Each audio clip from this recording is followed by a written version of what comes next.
What's up, Fortnite family? I'm Matt, and it's Sunday, which means we're gonna go over all of this week's Fortnite news. In today's weekly news update, the Fortnite pro Zate has accused Tfue and 5 others of using macros. A tweet about the Chaos skin has caused mass speculation about the upcoming device event. New leaks have given more context on the upcoming Destroyed Agency, and much more. Our biggest story this week comes in the form of Zate accusing Tfue and 5 other Fortnite pro players of using macros for their double movement keybinds. For those of you who don't know, a macro requires the use of a third-party program to bind multiple keystrokes to a single button, which would make it easier to do certain things in-game. Zate launched his scathing attack after a feud broke out between EJ Ladd and Serpent AU, when the former accused the latter of using macros for fast editing in his videos. Serpent admitted to using the macros in a video once, but then said he decided against using them again in the future. In his tweets, Zate claimed that Tfue, Unknown Army, Zexro,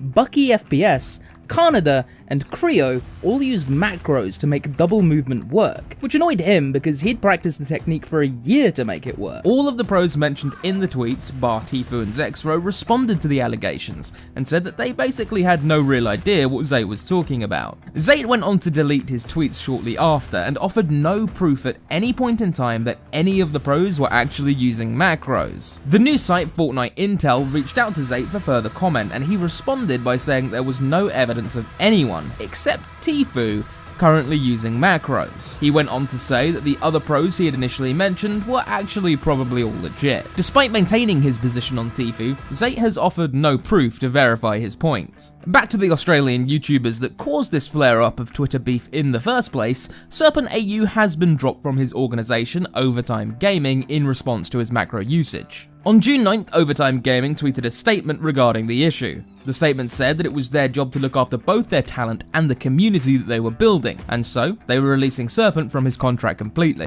They went on to say that after further investigation, they had definite reasoning to believe Serpent had committed what they call an act of dishonesty through the use of macros, and that they don't condone that type of behaviour. The official Fortnite account tweets about skins entering and leaving the item shop all the time, but this week a certain skin release tweet has some people thinking that there might be more than meets the eye to the Chaos Agent. This skin was originally released in Chapter 2 Season 1, has been a regular in the item shop ever since, but the tweet that Epic used to show off the character recently had Twitter users questioning whether there was a deeper hint at play. The tweet in question read, "Looks good in his suit, but it's not his final form." Currently, the Chaos Agent has 2 different styles, but both are wearing a suit, so what Epic means by final form is currently unknown. Even now, close to the conclusion of Chapter 2 Season 2, it's a little hard to understand what happened in Season 1, but the general consensus was that the Chaos Agent was in control of Alter, and that Alter later became the Shadow faction,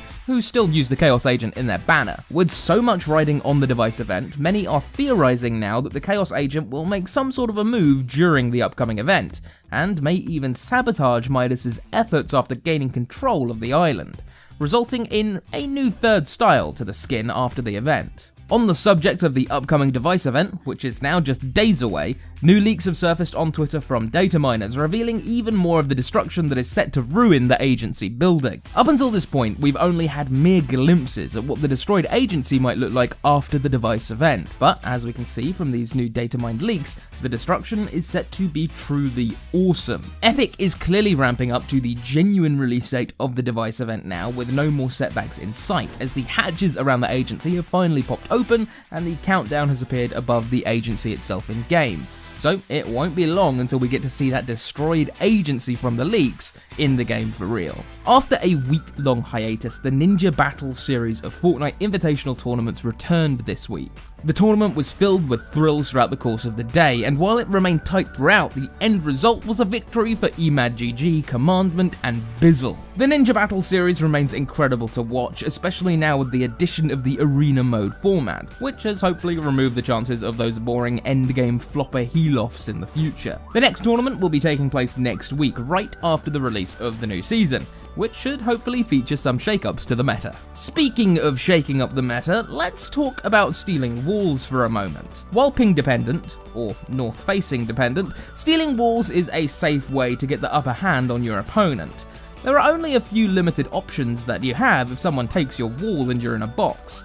But Prodigy Gaming has found a new strategy that lets you take the offensive. Instead of running away, this new strategy has you place a Dorito cone down, which allows you to pop a couple of shots off against your opponent while they have absolutely no way to hit you from their own angle. It might take a little bit of practice, you need to have some room above you, which means editing or breaking your ceiling.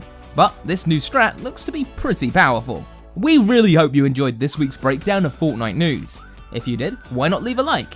Make sure you can catch all of our Pro Guides videos by subscribing and hitting the bell. I'll see you all again next week for a breakdown of the new Season 3 update.